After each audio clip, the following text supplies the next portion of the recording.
Welcome learners, this is your mentor, teacher and friend here. I am here after some days of absence. As you know that there was shortage of electricity, I could not attend my classes. But it's okay, we will reschedule our classes. Okay? And let's start. Our topic was Milton. कुछ दिन से हम John Milton को discuss कर रहे थे और biography को हमने कवर किया था. अब टॉपिक होगा हमारा एक ओड है, odd on the morning of Christ nativity. यहीं से शुरू करते हैं. प्रकाश बुक से स्टार्ट करना है. चलिए स्टार्ट कर लेते हैं. Ode on the morning of Christ nativity title भी है, 1629 में आया था. Is Milton's poem which celebrates the birth of Christ. Christ ये इनका एक ओड है जो कि लिखा गया था किस लिए? सेलिब्रेट करने के लिए. जीसस क्राइस्ट के बर्थडे को सेलिब्रेट करने के लिए ये ओड लिखा गया था. ठीक है. सबसे पहला क्वेश्चन तो हमारा यही बन रहा है. 2, 3 फुल टाइटल क्या है, कब आया था, थीम क्या है, अकॉर्डिंग टू जेनर क्या है पोयम. ठीक है. Okay. Milton rights it on the morning of Christmas at 25th. Milton ने इसको लिखा था मॉर्निंग में. कब? 25, जो टाइमिंग थी क्रिसमस का डे था, दिसंबर 1629 का टाइम था. ठीक है. डेट पूछी जा सकती है, किस दिन लिखा था, ईयर हो सकता है, टाइमिंग हो सकती है एग्जैक्ट. ठीक है जी. It is the time when Milton is 21 years old. और जब भी पोएम लिखी गई ना, मिल्टन 21 साल के थे. मोस्ट इंपॉर्टेंट क्वेश्चन है, सारे कवर अप करके चलिए. ठीक. It has 2 section. अब ये भी देख लीजिए, 2 सेक्शन है पोएम में. First section introduction. ठीक है, जिसमें 4 स्टेंजाज हैं और 7 लाइन का हर एक स्टेंजा है. कितना? जरा स्ट्रेस देखिए. It has 4 stanzas of 7 lines etch. 4 stanzas हैं 7 लाइन के. ठीक है. Second section the him. पहला था इंट्रोडक्शन, दूसरा है द हिम. और दूसरे में 27 स्टेंजाज हैं जिनमें 8 लाइन हैं. क्लियर. पहले वाले में 4 स्टेंजाज थे 7 लाइन के साथ में. और दूसरा वाला जो सेक्शन है द हिम जिसका नाम है, उसमें 27 stanza, 27 stanzas of 8 etch lines. Etch lines मत कहिए क्योंकि इच के बाद में जो नाउन होता है सिंगुलर होता है. ठीक है. तो 27 स्टेंजा के साथ में 8 लाइन के साथ में ये सेक्शन है. नंबर 2 जो सेक्शन है उसका नाम है द हिम. फर्स्ट जो है उसका नाम है introduction. Clear. Okay. This poem is proof of Edmund Spencer's influence on him. और ये कविता दिखाती है ना कि किस प्रकार से मिल्टन पर स्पेंसर का प्रभाव पड़ा था. ठीक है जी. It has high thought. काफी अच्छे विचार हैं, उच्च कोटि के. Mixed with the grandeur of conceptions. बहुत ही भव्यता से दर्शाया गया है इसमें चीजों को. तो ये एक समरी था किसका? Odd on the morning of Christ nativity. ये तो हमको पता होगा ना कि मिल्टन की मास्टर कौन थे. ऑफ कोर्स स्पेंसर थे. ये भी क्वेश्चन इंपॉर्टेंट है, आता है एग्जाम में. तो ये जो स्पेंसर हैं ये मिल्टन की मास्टर थे और वो उनको फॉलो करते थे. उनका स्टाइल जो है ना इनको काफ़ी अफेक्ट करता था. तो ये पोयम उन्होंने जैसे लिखी है तो इसमें हमको झलक देखने को मिलती है कि किस प्रकार से एडमंड स्पेंसर का प्रभाव मिल्टन पर पड़ा था, या मतलब कितना पड़ता है, कैसे पड़ता है, वो सारा डिस्क्रिप्शन. ठीक है. मैं चाहती तो आप लोगों के सामने पूरी पोयम ही ले आती, लेकिन उससे पहले जो बिगिनर्स हैं, जो हमारे नए स्टूडेंट्स हैं, जो टीजीटी के प्रिपरेशन के दौर में कदम रख रहे हैं, इंटर कर रहे हैं, उनको ये छोटी छोटी समरीज या ब्रीफ इंट्रोडक्शन जानना मोस्ट इंपॉर्टेंट है. ठीक है.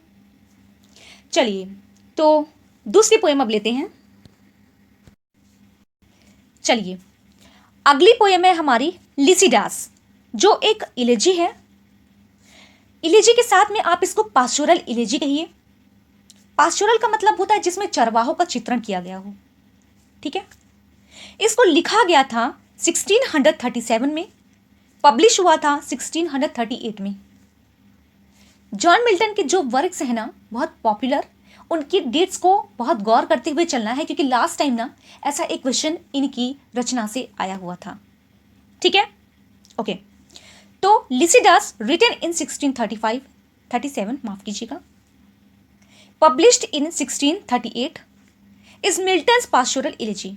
Okay, it is an इलेजी on the death of Edward king. Most important, इस इलेजी को लिखा गया था कोई एडवर्ड किंग थे उनकी डेथ पर। और ये एडवर्ड किंग कौन थे? Edward king is Milton's friend, ये मिल्टन के दोस्त से थे एट क्राइस्ट कॉलेज कैम्ब्रिज, जो कि कैम्ब्रिज में क्राइस्ट कॉलेज था, वहां पर मिल्टन के फ्रेंड हुआ करते थे। He is drowned while crossing from Chester bay to Dublin, और वो डूब गए थे, एक्चुअली डूब करके उनकी मृत्यु हुई थी जब वे क्रॉस कर रहे थे। कब? ये कोई चेस्टर बे है कोई डबलिन में, वो क्रॉस कर रहे थे, कोई आयरिश सी है, उसको क्रॉस करते वक्त ना जो शिप था आयरलैंड में, जो शिप था वो डूब गया था और उसी के साथ में ये डूब गए थे और उस वजह से इनकी मृत्यु हो गई थी। तो ये जो कविता है इस पे ना मिल्टन ने विलाप करते हुआ, मतलब जी ये एक विलाप करती हुई कविता है जी। Okay, the poem has 193 lines, most important है जी। द पोयम हैज 193 लाइन्स, पूछी जा सकती है। It is in irregular rhyming, और ये इरेगुलर राइमिंग में लिखी गई है, ये भी पूछा जा सकता है, इंपॉर्टेंट है, याद रखेंगे। The poet invokes the muse of poetic inspiration, और इस कविता में ना जो मिल्टन है वो आह्वान करते हैं म्यूजिस का, ठीक है, जो पोएटिक इंस्पिरेशन के लिए वो करते हैं, ठीक है। ही लेमेंट्स एडवर्ड्स डेथ, और वो ये कविता में एडवर्ड की डेथ पे जो है विलाप करते हैं। और चूंकि पास्टोरल इलेजी है तो पास्टोरल इलेजी में हम जानते हैं कि नेचर खुद भी पार्टिसिपेट करती है, विलाप करती है, ठीक है, अपने नियर डियर की डेथ पर ये ऐसी पोएम्स लिखी जाती हैं। एक हिसाब से मोनोडी भी हो सकती है, और लिसिडास को तो मोनोडी कहा ही जा सकता है, ठीक है, सिंगल मॉर्निंग पोएम है। Okay, he reflects over the uncertainty of life, इसमें ना उन्होंने अनसर्टेनिटी ऑफ लाइफ के बारे में बहुत कुछ चीज़ें बताई हुई हैं। अच्छी पोएम है, लेंदी थी, लेकिन समरी पढ़ाना मेरी ड्यूटी फर्स्ट है, तो इसको फिनिश करने के बाद में जब टाइम मिलता है तो हम उसको भी कवर कर लेंगे। He talks of faith, resurrection and redemption, और उसमें ना इन्होंने एक विश्वास को, रिसरेक्शन को, रिडेम्पशन को बताया हुआ है, बात की हुई है इसके बारे में। और सैमुअल जॉनसन जो एक महान क्रिटिक हैं, जो आलोचक हैं, उन्होंने इस पोएम के बारे में क्या लिखा है? Is he vulgar and therefore disgusting, ठीक है। तो ये कमेंट किसका है ये भी पूछा जा सकता है, क्योंकि ये तो इंपॉर्टेंट है, ये हमारे क्रिटिक, ठीक है। तो सैमुअल जॉनसन ने इसके बारे में ये कहा है या क्या कहा है, किसके बारे में कहा है, ऐसे करके क्वेश्चन आ सकता है, क्योंकि ये एक बहुत महान क्रिटिक हुआ करते हैं, ठीक है, सैमुअल जॉनसन। ओके, अच्छा, इस पोएम के बारे में एक और मोस्ट इंपॉर्टेंट चीज़ को हमें नहीं भूलना है कि लिसिडास जो है ना वो लास्ट पोएम है हॉटन पीरियड की, ठीक है। बाकी जब हम पीरियड्स पढ़ेंगे ना तो उसमें कवर कर लेंगे मिल्टन के पीरियड को भी, ठीक है। ओके, और इसके साथ एक चीज़ और मैं आपको कोरिलेट करवाती चलूँ कि मिल्टन ने ना एक और इलेजी लिखी हुई है इसके पहले। ये जो लिसिडास है, लिसिडास के पहले एक और इलेजी लिखी है मिल्टन ने, और उसका जो टाइटल है वो है on the death of a fair infant dying of a cough, ठीक है। और जिसमें इन्होंने ना अपनी कोई नीस जो भतीजी है वो उसके बारे में, भतीजी या भांजी जो भी हो, तो एनी है, उनके बारे में ये पोएम लिखी है और उसमें विलाप करते हुए इस चीज़ को दिखाया है, ठीक है। हो सकता है उनकी डेथ हो गई हो उस बच्ची की, तो उस पर इन्होंने ये पोएम लिखी थी। ये मैं आपको एडिशनल इन्फॉर्मेशन दे रही हूँ, तो आपके लिए इतना सफिशियंट है। आज हमने 2 पोएम को फिनिश किया प्रकाश से। अगली वीडियो में ना हम फिर कोई नया टॉपिक लेकर के आएंगे। जो लंबे लेंदी टॉपिक्स है ना उनको हम एक वीडियो में फिनिश करेंगे, एक नहीं, माफ़ कीजिएगा, शायद मैंने अपोजिट बोल दिया। जो लेंदी टॉपिक है ना उनको हम 2-4 वीडियोस में कवर कर लेंगे। जो छोटे छोटे टॉपिक्स हैं उनको हम जल्दी पढ़ करके फिनिश कर लेंगे। और जब ये सारी चीज़ों को, सीरीज़ को हम खत्म कर लेंगे ना अपना सिलेबस, उसके बाद हम स्टार्ट करेंगे अपनी क्वेश्चंस की सीरीज़ को, ठीक है। तो मुझे काफ़ी ज़्यादा इंतज़ार है उस दिन का जब मैं क्वेश्चन आंसर की सीरीज़ स्टार्ट करूँ। तो बेशक वो बिल्कुल शुरू होगा। सबसे पहले हम अपना सिलेबस को कंप्लीट करेंगे, तो जल्दी जल्दी देखते हैं हम कितनी जल्दी इसको फिनिश कर पाते हैं। ठीक है, चलिए। तो वीडियो इन्फॉर्मेटिव लगा हो लाइक करिएगा, शेयर करिएगा, सब्सक्राइब जरूर करिएगा। Okay, thank you so much, bye bye.